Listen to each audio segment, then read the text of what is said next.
Hi, I'm Sarah. I'm a hospital pharmacist, and right now my schedule is pretty unique. I work nights 7 days in a row, then I get 7 full days off. How am I holding up? How do I balance this crazy schedule? Well, let's take a look.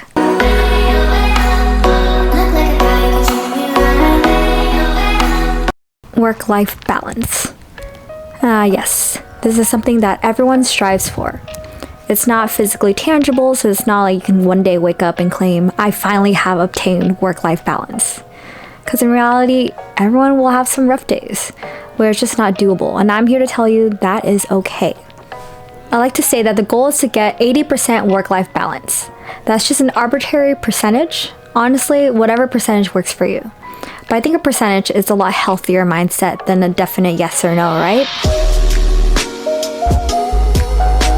Okay, I am done for the work week. Day 7 out of 7 done. So, heading home now. Excited. Gonna have 7 whole days off now. So how do I achieve a good work-life balance? Well, I'd say there are 3 key things. 1, figuring out what makes me happy, and then planning out my day or my month of how I can incorporate it in. Literally write it down. I'm the type of person that needs something to look forward to in order to get through the work week. So I always try to make plans in advance, whether it's date night with significant other or a catch-up session with my friends. This weekend, one of my close pharmacy friends was in town. He works as a hospital pharmacist an hour away, so we don't really see each other very often. I've done a lot of reflecting about myself, and I've come to realize that I don't really initiate enough with my friends. That's something that I'm actively trying to work on.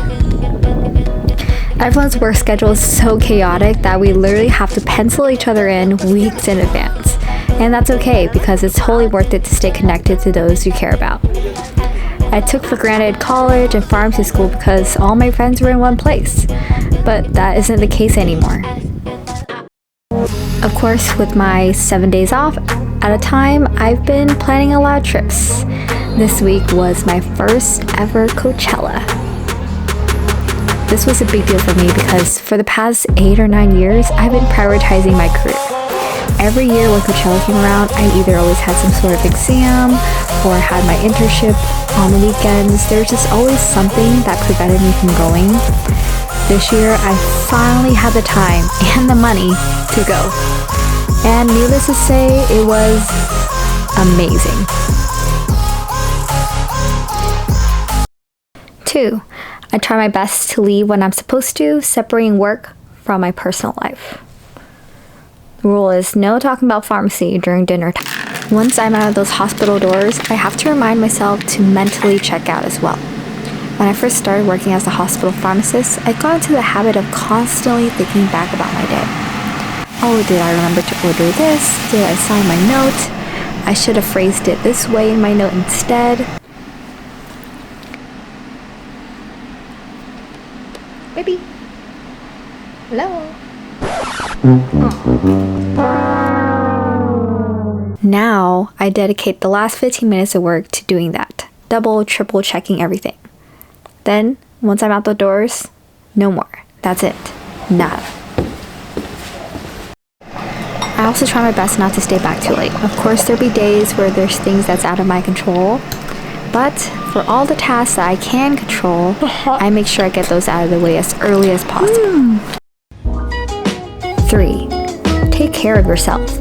Being well rested and generally eating healthy makes a world of a difference. I get a lot of comments from people saying I'm just too tired to do anything after or before work. I was like this too for the longest time.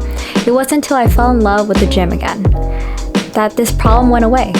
I found myself having more energy. Once I started working out again, I started to prioritize my sleep. Sleep is so important. Out of everything I talked about today, I would prioritize sleep first. If I can't get a good sleep in, I find that I'm a lot more irritable and stressed at work. This then carries over to when I'm done with work into my personal life. I'm too exhausted to go out with my friends or to engage in a nice conversation with my family. During my time off, you can see how difficult it is to have a good work-life balance with a lack of sleep, right? As a night pharmacist, what are some of my tips? Well, I would invest in a good eye mask to block out the light and blackout curtains too. If you charge your phone overnight like me, leave it at a desk away from your bed. It forces you to not go on your phone right before and after you wake up. Maybe read a book or do something that doesn't require a screen before bed. Give your eyes a break. And melatonin helps a lot too.